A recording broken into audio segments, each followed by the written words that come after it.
Hey everyone, welcome to the Wednesday Wake Up with the Teach Better team. We are so excited to be streaming on Facebook, YouTube, Twitter, Twitch, and LinkedIn. And shout out to those of you listening on Teach Better Talk podcast because we know you, we love you, and we love when you rate and do your little, you know what I'm saying, Jeff? Like the ratings where they do the Reviews?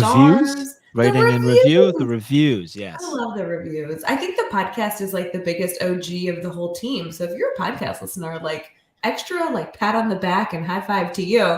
We are getting into our Wednesday wake up where we are drinking coffee and talking shop, getting you continuously ready for a really successful week ahead. We know a lot of you are in testing season or maybe just enjoying a few weeks leading up to spring break. We want to make sure that you are persevering not only through the week, but through the month. So we'll be right back.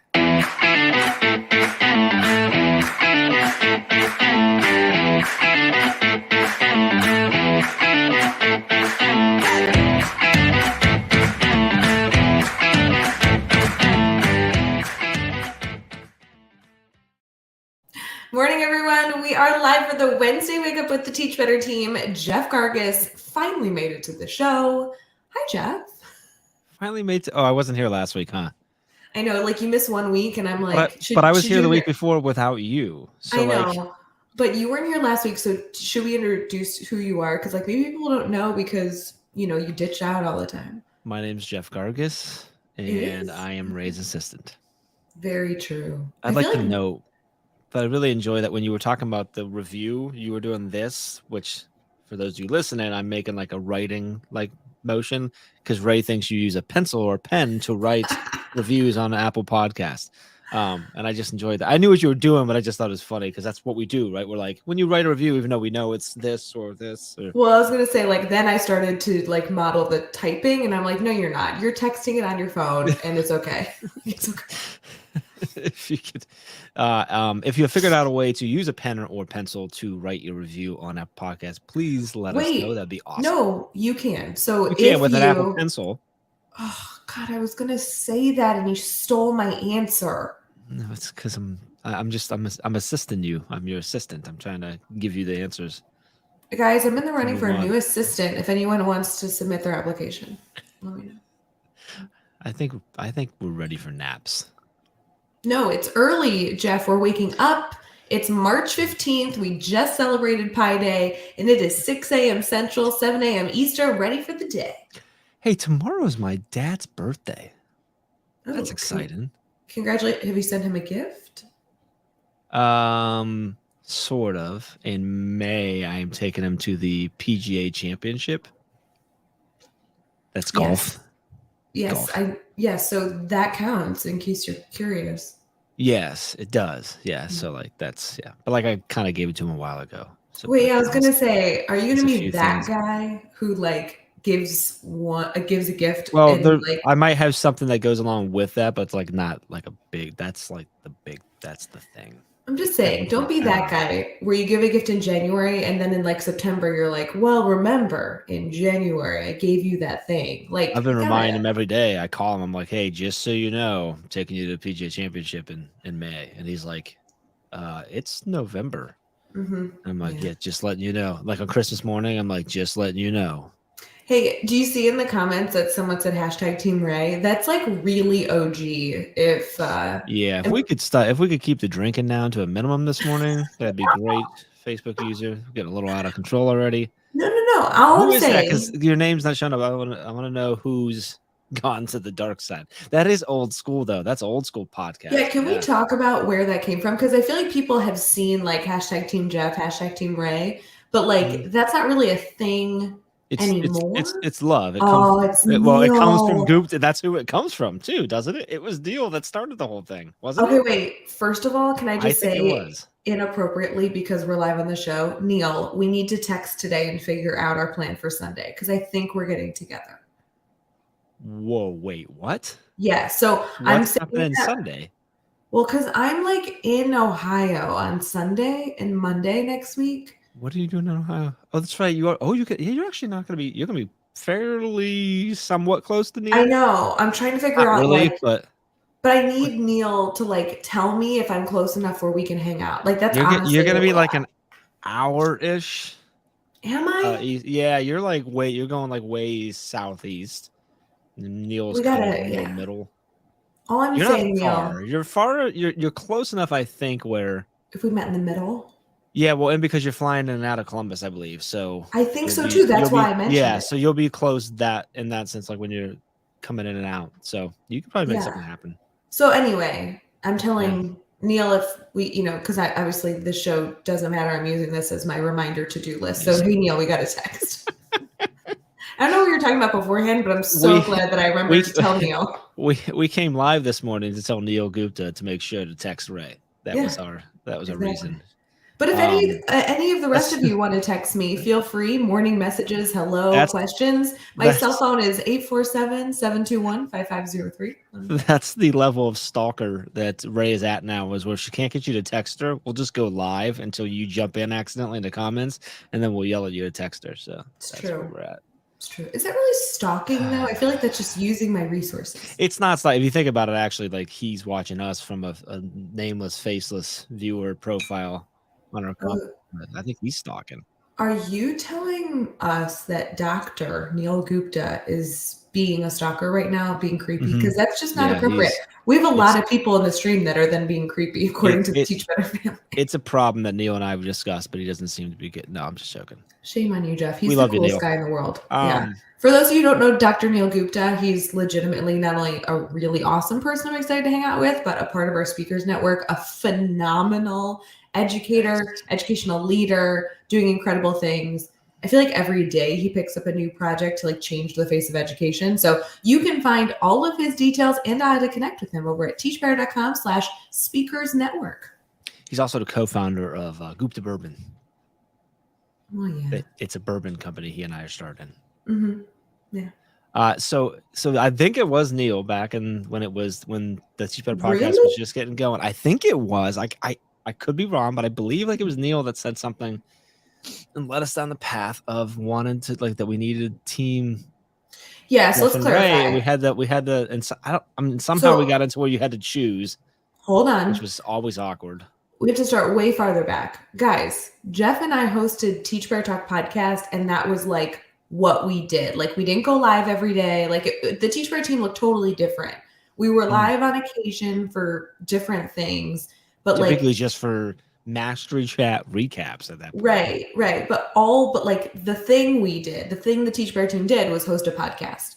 And so it was Jeff and I. Thing we did, but it was a thing we did. We did professional development work and stuff. I know. I meant more like that's the medium we use. That was all you and I did for the company. That was the only thing you and I did with any value for the company was to... No, I'm saying it's what you and I did to connect with our community. Like that's how we built, like, how now we go live and we talk to you more like personally. Yeah. Like the podcast helped us then grow to do that. So question, sorry for coughing in, but everybody's here.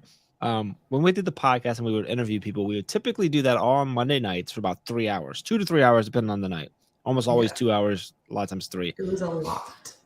Is that better or worse than having to go live at 6 a.m. your time every Wednesday? Because you're also live most Sunday evenings as well. So technically you're about 2 hours of live time in there, give or take, but it's early morning on Wednesdays. But it's not as bad as Daily Drop-In, which was every morning, Monday through Friday. I'm not comparing that. That's a category all its own of craziness. I'm simply comparing waking up super early on Wednesdays versus a later night on Mondays. Well, yeah, because even though we're talking all together right now, all of us in the chat and even on screen are half asleep. We're just like getting you ready for your morning. So I'm sorry, which one's better? Not being around you, Jeff. But either one, you're around me. You don't get that's not an option. Sunday. Sunday's the best. Sailed a long time ago. Sunday show is the best because typically you're not. That wasn't. I was. So this is better than the podcast. Yeah, because the podcast was like I taught all day, and then I would immediately go home and get a snack, and then we would podcast all night. And I was loopy by the end of it. Yeah, well, we were. Yeah, because I would quote unquote work all day and then podcast all night. I like the podcast though because we spent 3 hours and we were talking typically to 3 different people, like interviewing them and learning and stuff. Here we don't, you and I, like, we don't learn anything. Like, we're talking and it's completely valueless and Well, let's be meaningless. clear. I get to It's- interview people on Sundays. So really this That's is a year true. loss. Like you're that's just Yeah, I'm what definitely, yeah. yeah. Morning, Yeah. everyone. Okay. Anyway, It's definitely me. happy Wednesday wake up. We're Holy glad you're cow. here. Like there was like 9 comments that just popped in all at once. That was sweet. Yeah. Mhm. Yeah, good morning, everyone. Hey, everyone. If you are just popping in now, don't go back and Yeah, re-listen it's to what cool. you missed last 10 minutes. You're You're good. good. We should Yeah. we should talk about something better now. Do you, Oh, I don't okay. I have some ideas. You want to do I have some ideas for the teachable moment that I want you to share. Well, I was gonna share that I've been hanging out in schools a lot, but do you want That's to what I want to talk about. Let's hit the little video thing and then we'll talk. the video thing? The video Here we thing. go. 1, 2, 3.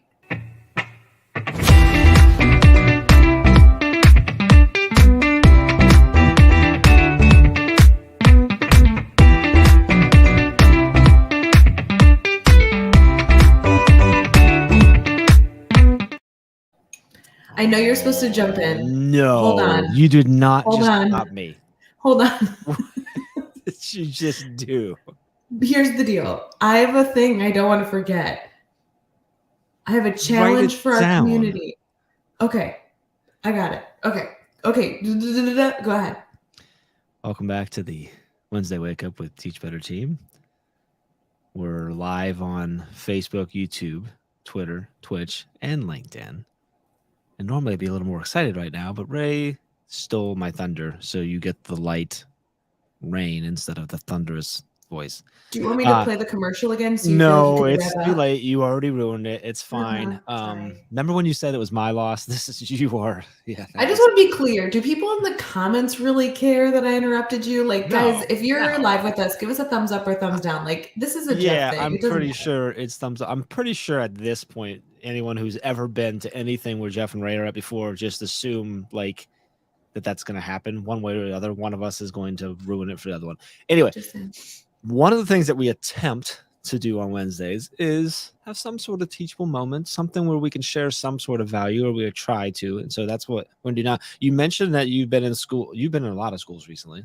Yeah, and it's not stopping. Which I don't know that a lot of people will realize is something that you do. I think a lot of them know that like we go out and we work with schools and stuff, but you do so many other things and so much around, obviously, around our marketing, branding, and being live and stuff like that. I don't think people realize that you also go to quite a few schools and work with a lot of teachers. Yeah. And actually this last like 7 to 8, 10 days, give or take, you've been out to several different districts. Yeah, I'm doing more this week and next week. So that's right, which is why you're going to be in Ohio and why you're going to get to see Neil Gupta. No one's jealous or angry about that at all. I was wondering, and maybe you were going to go here because you brought up the fact that you were out. If you've had I know you've had a lot of conversations and a variety of different things with a whole bunch of different teachers. I wonder if you could pull away a lesson or a theme or a conversation or something about that from your recent visits to schools that we could talk through and maybe share, because everyone in the comments might not get to be with you in a room during professional development and asking questions. Does that make sense what I'm asking? It's very broad, so you can kind of go wherever you want with this. No, there's been a super consistent theme. So like, I think this is a good direction. I will say, so we've been working with school districts like on a bunch of different topics. Like I know Chad's out all the time working with schools. Dave's out all the time working with schools. Katie, Josh, they all travel seemingly on a consistent basis, depending on their role, and are constantly doing professional development with schools, which truly is anything from like a training, but more in March, it's like facilitated discussions, Q&As, follow-ups. Like most of our trainings is like typically at the beginning of the year, beginning of the semester. March is like the fun PD where we are following up and like hanging out with people we've already fostered a relationship with. So maybe this is my favorite month to go to schools because I feel like I get to be more casual and actually spend time with people versus, like sharing information.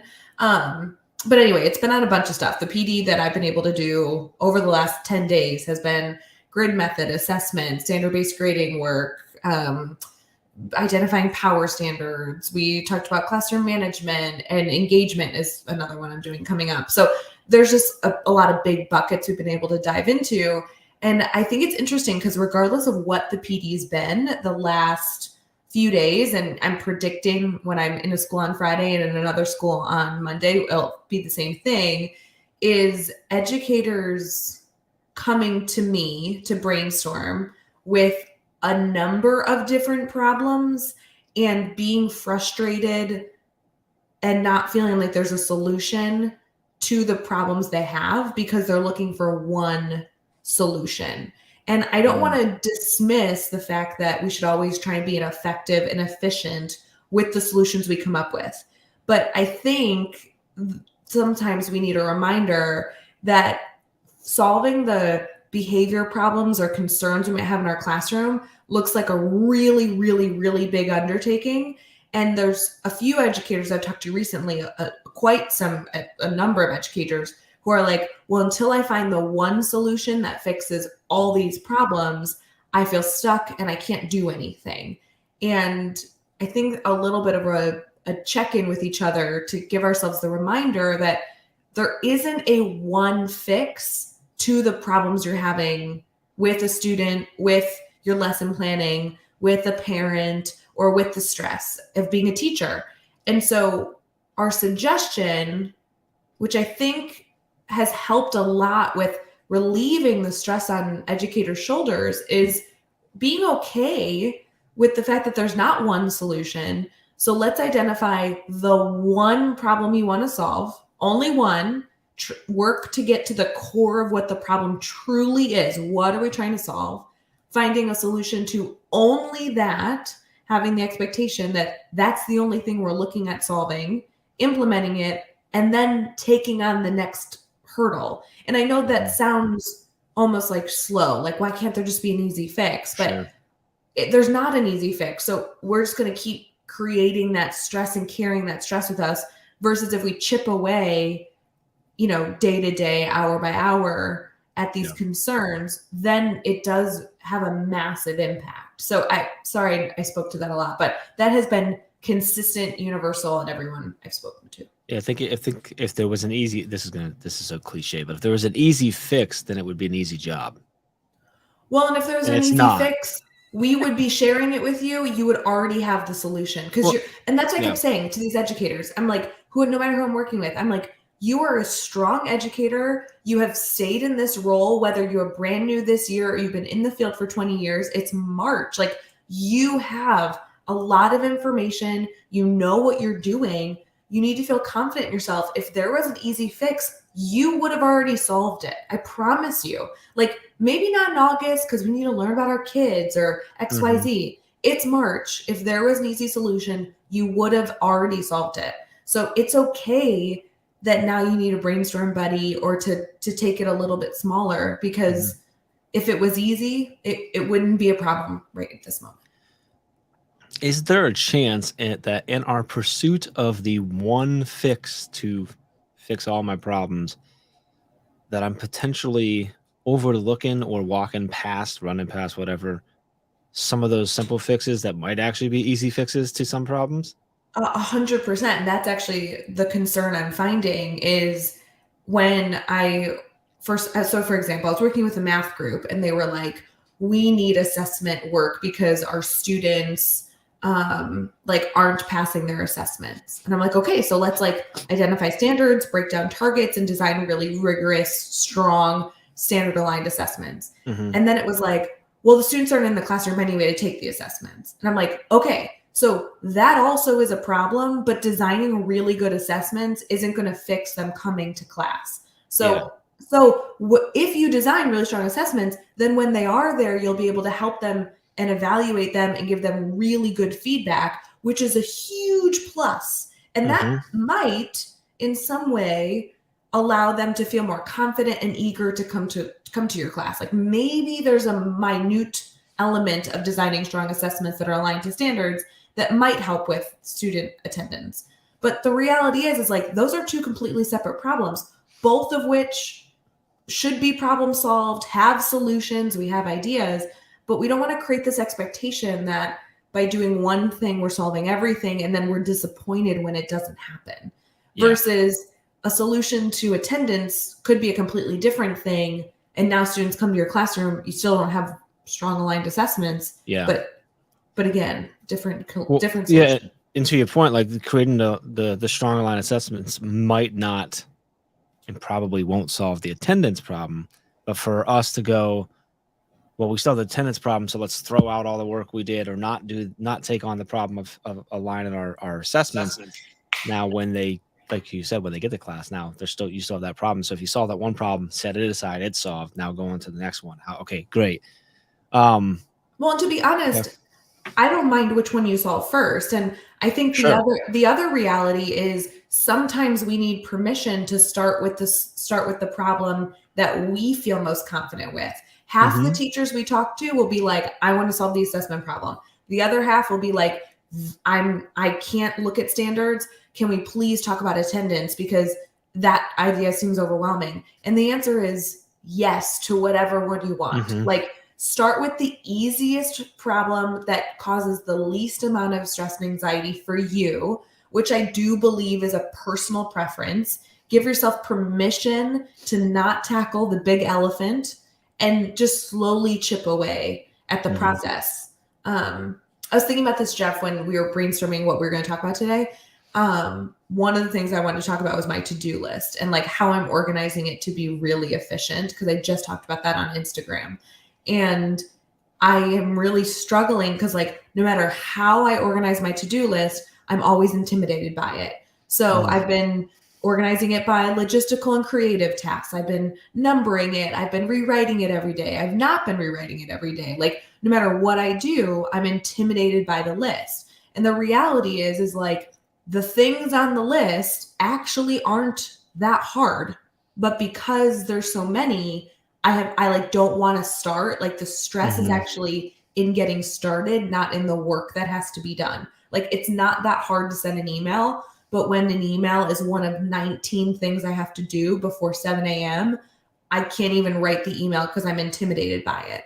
And I think that that's another element of what we're talking about here is it's okay to have concerns, but if we take it one by one, that's hopefully trying to relieve some stress. But also, if you have things on your list that are easier for you, whether it be because you're interested in it or because it's quick, like whatever it is, start with those and give yourself permission to not feel bad about it. Like sometimes I like to start with tasks that will take me longer than the 2-second email I have to write because I get to be creative and that for whatever reason feels more approachable. And like, I don't want to feel shame in that anymore. It's okay that I want to start there, and why not take the win, right? Like take the win. Yeah. And correct me if I'm wrong, but in my experience, if you do it that way and you get those wins, when you get to those other things that were intimidating, by the time you get to them, if you've already knocked off 2, 5, 6, whatever of those other tasks, that task that was intimidating doesn't feel either as intimidating or intimidating at all, because you're like, I'm already on a roll. I'm feeling good. And I've already crossed off so many things. Like, this is easy now. I only have 3 more things today versus 19. Yeah. Like, wow, I've been so accomplished. Yeah. So it's so taking that's the same thing with your classroom, right? You might think this is the most important, most critical thing you do, but if you can knock off these 3 other little things that maybe come a little more, I'll say naturally, for lack of a better term, naturally, or maybe appeal to your creative side or your logistical side, however you go through things first. Now you're tackling a single problem or 3 instead of 38. Right. Well, and so how can we knock off those little things to make the other things not feel quite as intimidating? So, well, I know it sounds silly, but like Janelle just put in the comments, sometimes I put things on my list so I can cross something off right away. It helps. I know that, like, I feel like that's something that people have like made fun of, like, ha ha ha, you just wrote that down to cross it off. And so there's an element of me every time I do that, I'm like, okay, that's stupid. But to be honest, it totally helps to be able to write stuff down and get started. Because again, the problem isn't that we can't do what's on our to-do list. It's that it's intimidating to begin, which we see with students all the time. We help with transitions for students on a constant basis so that the act of starting isn't the reason they're not successful. And I know it sounds silly, but Janelle, I am totally leaning into that right now. I will write like 3 things on my to-do list I can cross off immediately just to feel good. I literally wrote something down yesterday after I did it. Yes, so you can be like, no joke, so that I cross out. So this is crazy. I'm going to tie this to one of the a huge, extremely popular and successful and effective marketing and sales strategy is to give your customers quick wins. Yeah, sure. And if you look at video games, are the epitome of this. If you look at the way video games are created now, is earlier in the game. Well, actually, forever, not just now, but like really focuses. Like earlier in the game, the first couple levels are fairly easy to beat because you want you to get wins because then you're going to keep playing and you learn along the way. It's the same thing like that. Give yourself those quick wins because you're going to be one. Yes, you're crossing things off, but also like you're going to be motivated. You're going to be in a better mood. You're going to get on that roll. It's 100%. 100% agree with it. Yes, don't feel silly about it. It's a good strategy. Yeah, it's crazy that we have to trick our mind with our mind, but like that's how dumb our brains are. So when I'm like reflecting on the teachers I've worked with and the ones I will continue to work with later this week, I think it really comes down to like acknowledging that your job is hard, acknowledging that it's so difficult that it's not a time to like give yourself shame that you haven't done something, because there's always going to be more to do. So like, we got to quit like speaking to ourselves as if we should be able to fix everything on the planet right away with the snap of our fingers. And then acknowledging that it takes time to solve some of these problems, but you can do it. So just slowly chip away. And sometimes the first step after identifying the problem is going to somebody else to fix it. And that's also okay. Like, you do not need to have the answers to every problem. The fact that you can identify the problem means that somebody else can appropriately and efficiently and effectively help you solve it quickly. So I want to like ease teachers' stress. Like, I don't know. This has literally come up in every conversation I've had. So slow down, give yourself permission to take care of some of the easy things to get yourself some wins, and write that stuff down and cross it out, whatever that means, or digitally check it, whatever. Well, one of the things, it's not silly. One of the things could be watch Wednesday Wake Up, and then right now you can be like, done. Cross it off. Boom. Done. Yeah, you won't be able to have learned anything, but I'm glad that you're. It's okay. It makes it easier. Makes it easier. All right. Can we highlight someone now? Yes. Can we do that? Okay. So Jeff, I interrupted you last time. So are you gonna like kick off this commercial thingy, or? Yeah, but if I don't do it right, it's your fault because I had it locked in for this last one. But now I'm but not confident. You also didn't let me share what I was going to share. So can I share it at some point, maybe during the morning challenge? Yeah. Well, I'm pretty sure you said it was a challenge for everyone. So yeah, that would be great. Okay. So community first, community first, community first.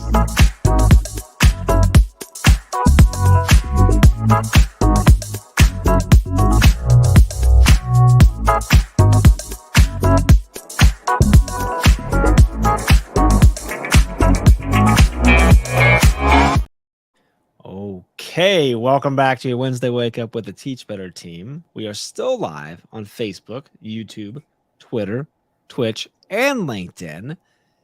We're having, I would say, a semi-productive conversation this morning. The last little bit was better than the first little bit, but we're gonna build off that win. To the quote in the comments that success builds success. I think the last moments were successful. We're going to continue on that by highlighting one of our community members. We love to do this because we love you all. And we have so many amazing people in our community, and we like to just kind of highlight them. Hopefully, if you are not connected with them, you'll connect with them. Hopefully, maybe it's an opportunity to try to connect with them and collaborate with them, or maybe they have some of those little answers to some of those problems that you're looking to solve. So the person that we're highlighting today literally gives me new ideas every time I engage. All the time. Yes. This gentleman is actually one of our most frequent guest bloggers, writes a lot on our website. That is Dr. Steven Weber. Actually, the opportunity to meet him. When did we met him in Chicago? Was it last year? It was last year. Yeah, it was last March. Good guy. Just fun and easy to talk to, but insightful all the time. And he writes a lot over at teachbetter.com. And his posts are some of our most viewed posts ever. And he just I think I literally just shared one yesterday that he just put out. So I did too. That's so funny. So you can find obviously a lot from Dr. Weber over at teachbetter.com. But you can also follow him at Curriculum Blog is his Twitter. He posts a lot of stuff on there. Obviously, it shares a lot of his thoughts there as well. He's in Arkansas. Yes. And he does a lot around as you can look on his profile there if you see it, like it does a lot around curriculum design and leadership and developing leaders, all K-12 stuff.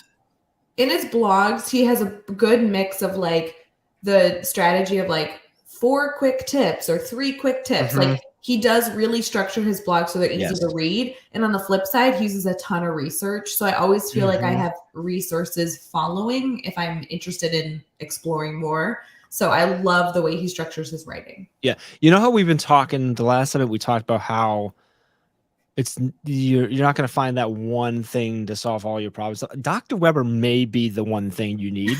So that he may completely contradict what we just talked about. He's a step in the right direction. He's definitely he's a great resource. Dr. Weber, we appreciate you and love that you continue to write with us. It's just awesome. So teachbetter.com for that, or at Curriculum Blog for you to connect with him. And if you guys don't know, when you're reading our blogs, if you get to the very bottom, you can actually read about the author and connect with them like with the click of a button. So if you're looking to connect with him and have any issues, just go to his blog and scroll to the bottom. He'll be all there. Yeah, typically, their social media of some sort is linked out there, and you can easily connect with them. So also, do you use the like tweetable link? Like, is that what you use when you share about a blog? Because I use that all of the time. I don't. So what? I use Feedly. I don't know if you know Feedly. To pull in a whole bunch of different feeds of play. That's where I go to like find stuff and read, and a lot of times where I share from. So I share through Buffer. So I'm literally I have the post open and I just schedule it in. So like that's why I don't go that route. Sometimes I do. Sometimes I'll go there and just grab it, but then I might actually do it through Buffer. I don't know. But no, I don't typically do that. But you can if you're reading our blogs. They all have a tweet somewhere in there where you can just click the image and it'll pop open in a tweet for you with a quote typically pulled from the post. And yes, but no, I typically don't go that route. Just because I do it. But because when I'm reading, I typically like recognize if it's something that I'm enjoying, that other people might want to enjoy it, and it makes it really easy with that like tweetable. It's like embedded in the blog if you've been seeing it before. But all you do is click it. It's like 2 clicks. So it like sets up the tweet for you, and then you have to click to tweet it. I typically add a hashtag or whatever to it as well. And then I know that message that I thought was really valuable gets shared with other people in our community, my followers. So it's kind of fun. I like it. Are you up for a Monday challenge? Did you say a Monday challenge? Oh, are you up for a Wednesday challenge? Guys, let's all right, let's hit the video and come back for our Thursday challenge.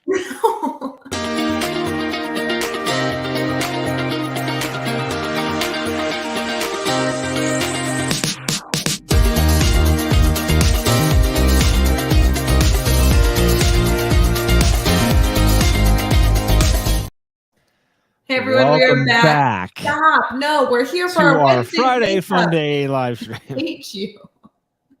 I want to be clear that on our script, my name is next to this section as well.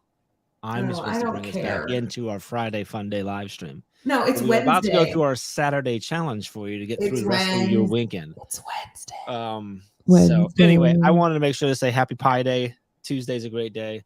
I hate you. You're messing glad this that we're whole live thing every Sunday night. Actually, that's accurate. It's Wednesday. Okay, it's Wednesday wake up. I'm sorry. Would you like to do this part? Do you want to do this part?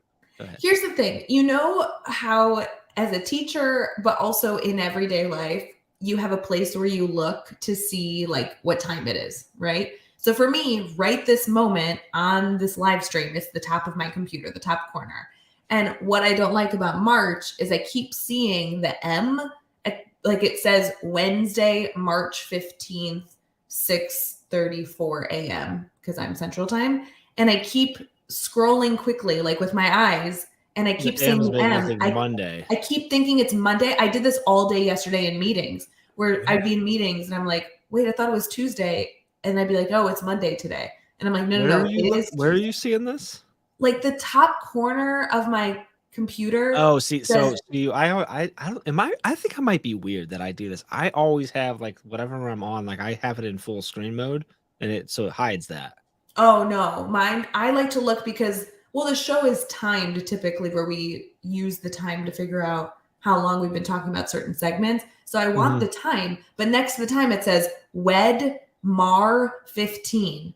Yeah, actually, so on my other screen it does show, so I see what you're talking about now. Yeah. So I keep seeing the M. But there's also a web there, like a W. It's the first. I'm missing it. I'm literally just scrolling up. I'm seeing the M, and I'm like, "Happy Monday, friends!" And it's like it's March. That's what. Okay, if anybody has a solution to that, we'd like ideas on how to take care of that small problem. Right? Not to be live. That's the solution. It's the solution. All right, can we finish our Thursday show here and just no? It's Wednesday. You're stressing people out because it's early, and so they're gonna log on and be like, "It's Thursday. I missed a day. Where did your conference?" Oh, I missed a day. I forgot. How long did I sleep? Exactly. I still think it's Monday. I went to bed on Monday and it's suddenly Thursday. Okay, my morning challenge has nothing to do with the takeaway of our lesson, so maybe you should do a challenge too. But friends, I did something that I'm finding so funny, and to be clear, I didn't actually do it. Somebody did it for me, but somebody took my phone and changed my wallpaper to be like pictures. So every hour the pictures change. But with the new iPhone, for those of you who are operating on the, I don't know, whatever the newest thing is, I don't know what you have to be able to do this, but you can like select certain faces of the people that show up on your home screen. So this person only selected like 3 faces. And so every single time I feel like I'm clicking on my phone, there's like a new picture that I forgot that I took with that person in it. So my challenge to all of you is like, give yourself some of those goofy things throughout the day to like bring a smile to your face. Cause the one right now is Mirren eating cake. And every time I look at my phone, it did, like literally all day yesterday, I was like, like that's funny. It's like some other dorky photo. But if you guys are going to do this, I think you should make sure to include Jeff and my face in your thing. So it can be like your kids, your dog, your spouse, and then me Jeff and Rae. Oh, maybe that's why right there, because that would be hilarious. If you do that, please let us know. A screenshot would be very. Or my other challenge is if you don't have a thing that will rotate, then just take a picture of me and Jeff and put that as your home screen for 24 hours and just see if that makes you giggle. Do you want to pose for a picture right now? Yeah. Oh, I was. I'm sorry. I thought I was in my thinking pose. Yeah, that's good. That's better than the one we did on 12-Hour Live. Oh my God, the one we did 12-Hour Live where I was like, I see that everywhere. People I know. Truly screenshotted that and shared it. That was embarrassing. Sorry, guys. Yeah. Okay, so that's a great challenge. I think. Yeah. Well done, Rae. Thanks. That's why I'm here. Okay, so we should wrap this up so people can get on with their Friday. Okay. Weekend to you. Hope you have a good weekend. Wait, no, it's Wednesday. This is not nice. Don't do like I literally was like, yeah, guys, have a good weekend. Bye. Someone who watches or listens to this on the podcast like later, so a day that isn't Wednesday is gonna be so thrown off at this point. I love it. Okay, no, seriously, you're creating stress in my chest. We're done here. Go enjoy the rest of your Wednesday. Find something fun. I like the idea of putting something fun on your homepage. If it's Rae and I, awesome. If it's not, like dogs and kids and stuff are okay too. No, just 24 hours. And if we can help with anything, please let us know. Reach out and have a good week. Love you guys. We appreciate you. We appreciate you.